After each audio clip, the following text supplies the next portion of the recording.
You had a rough little stretch there where you missed a couple field goals, but rebounded from that nicely. How good did that feel on Saturday? It felt really good. I mean, obviously, going out there, you can't expect to have like a really good game every single week. So it was nice to be able to get back out there and get my confidence back up, and really just bounce back from that. So it was good. Any distinction of being one of the now 7 here that has 50 field goals? That had to be a nice threshold to cross for you. Yeah, that was pretty cool. I didn't know about it until post game, but yeah, that was really cool.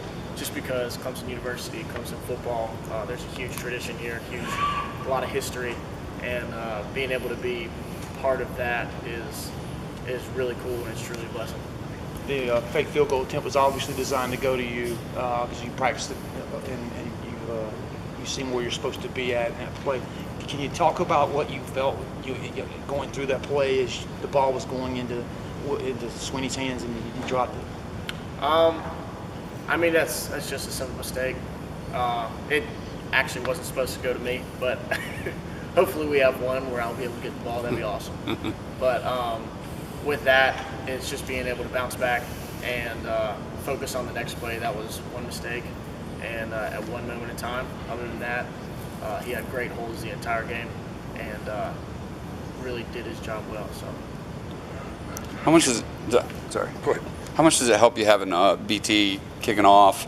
Does that give you any extra juice? Is it taxing at all when you have to kick off the whole game in case you have to kick a long, 50-yard field goal later? It mainly just saves my leg throughout the season as the season goes on. So with that, it's huge having him being able to come in here and kick off, just because with him not having to do field goals, it saves his leg as well, and then me only having to do field goals saves a leg. So as we progress throughout the season, we're obviously still limiting our reps at practice and focusing on that on a day-to-day basis. Also, it's really cool because coming out there, obviously I'll still hit some kickoffs and be ready just in case my number's called. But with that, it's really cool being able to specialize in one thing and really put all of our focus into those skills. With your position requiring such a specific skill set, did you ever have any worry with the kind of an injury you had that you would maybe not be the same ever coming back from it? Yeah, I definitely had some worries. So I actually met with a couple other surgeons. Dr. Martin's a great surgeon. He did a heck of a job, obviously. And at first, there was some doubt because some of them would say, okay, we don't know if you're going to be able to kick again. And at the end of the day, the amount that I prayed and hoped that I could come back and be able to perform the way that I do now, and have the confidence that I had before I got injured is truly a blessing. And I thank God every single day for it, because there was a moment in time where I truly did not think that I was going to be able to kick again, which I'm happy that I'm able to. So. What was the time frame that you went after surgery to where you could actually really fully swing your leg through and try to, kick one from, 40 yards? I mean, how long were you out as far as that? I wasn't able to kick with an actual ball, so there was a time frame of probably about a month and a half where I was only kicking a Nerf ball, just because the amount of pressure that would be on my knee from kicking a normal football would be too much. So it was probably 2-3 weeks before fall camp started. So, have you changed your technique at all since the surgery? Has it required you to do anything differently as far as how you kick? Sir. I've kept it the same. Did it ever enter your head to maybe think about applying for one more year? Which you always pick the 3 games in 1 year. Did it ever cross your mind, man, maybe one more ride? I tried. Did you? Yeah, I tried. Unfortunately, I didn't get it. So that's you have to apply to the NCAA Correct. For the way when they deny it? Correct. Because they said my freshman year, I was technically eligible to kick. And you weren't on the team? Correct.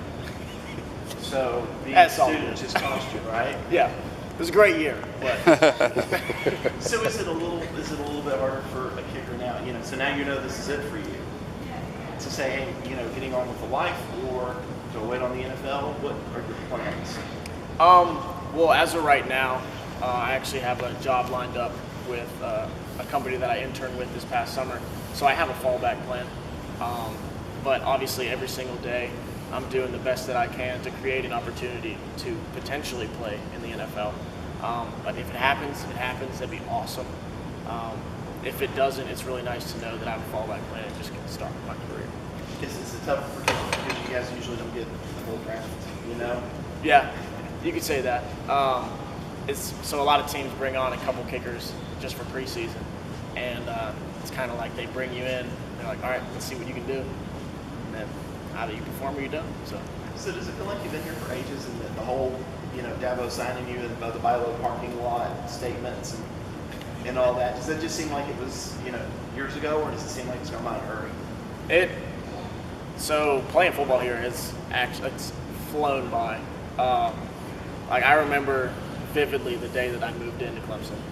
Like I moved into my freshman dorm. I remember it perfectly, the entire day. And whenever people, like before you get to college, a lot of adults will come up to you and say, hey, like enjoy this time, these 4 years fly by. Oh, okay, yeah, cool.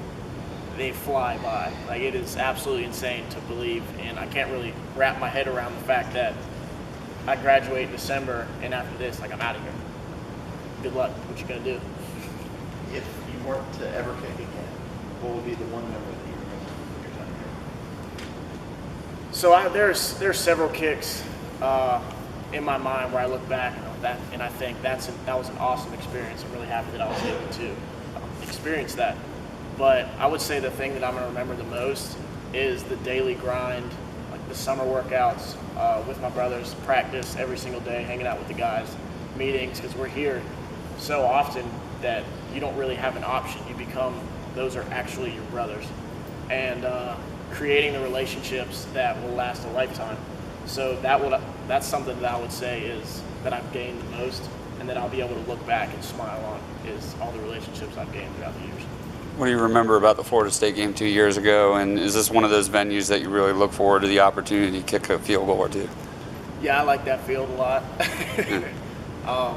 It's really cool being able to go to a stadium that you know that you performed well in. And Florida State's always an awesome environment. And I love kicking in, like whenever the crowd's yelling. I really enjoy that. It's kind of weird going out there for home games whenever it's really quiet. And it kind of just leaves you to your thoughts. But I'm really looking forward to go back down and playing at Florida State. So I guess you enjoyed Kyle Field too. Yeah, that was awesome. You get a chance to watch much of the NFL, and if you do, any thoughts on? It seems like it's been an extra crazy year as far as kickers this year, with whether it be misses, and Tucker missed the extra point yesterday, or guys hitting 60-yarders. Catman had the bomb yesterday. Do you get a chance to watch? And any thoughts on how crazy it's been for kickers this year?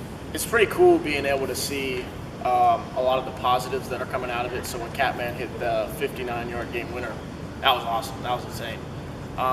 So it's really cool being able to watch it, knowing the different things that are going through their heads in terms of the process and what they're thinking about. So say, like whenever Justin Tucker missed that kick, like I know exactly what he did wrong. So that's kind of cool because I get a different perspective off of what other people see.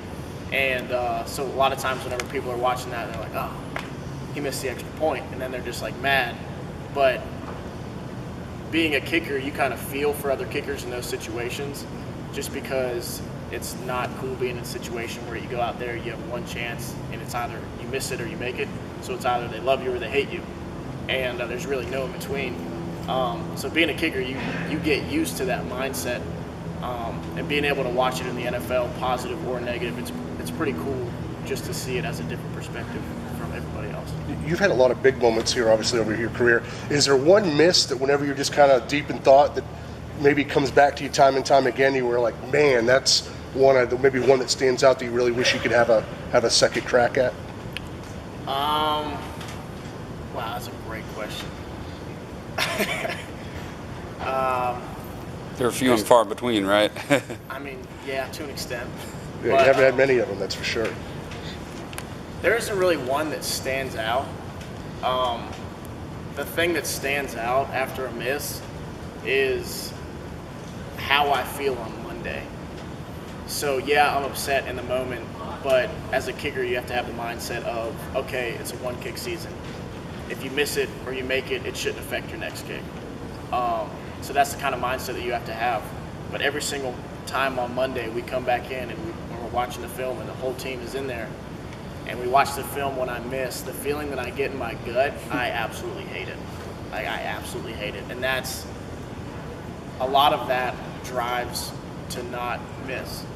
I mean, obviously no one wants to go out there and miss, but that's kind of like a little extra thing, because going in there, and I absolutely hate letting people down. Like, that's, I can't stand it. So letting somebody down in the game, whether it's my teammates, my coaches, family, friends, whatever, letting them down in that moment, it hurts, but it's the aftermath, which just leaves me with a gut feeling that I can't stand. Greg, a lot of kickers in a game, you see in a tight spot where the coaches will call a timeout to try to quote-unquote freeze the kicker. Have you ever been in that situation? And if you have, what's going through your mind as you're sitting through that timeout? Well, this year the timeouts have been a lot longer. But in that situation, whenever either Coach Sweeney calls a timeout or the other team calls a timeout, you're standing out there on the field. So a lot of times whenever you run out there and you have 25 seconds to line up, kick it, you don't really have time to think about it. And the whole icing the kicker phrase, it just gives you time to sit there and think about missing. So really the only way to get around that or get past that is to think about every single thing that goes into it that you have to focus on in order to make it. And what's pretty cool about those situations that a lot of people don't think about is the visualization aspect of it. So when you're out there on the field, your line's still there, Will's still there, and whenever they call the timeout, you can visualize the kick before you even attempt it. So that's kind of the way I look at it. So that you understand the intricacies of the position, what do you see out of Potter, where he's not the biggest guy in the world, but how is he able to generate, such great leg strength as far as his kickoffs? His technique is pretty perfect. So his timing with everything is perfect. So that helps guys with his size generate the amount of power that we would. A lot of times guys will go out there and they'll just think about absolutely crushing the ball. It's the same thing with golf. If you overswing, you're not going to hit it right. But if you just think about hitting good contact, it's going to carry a lot further anyways, the same way we're kicking. All right.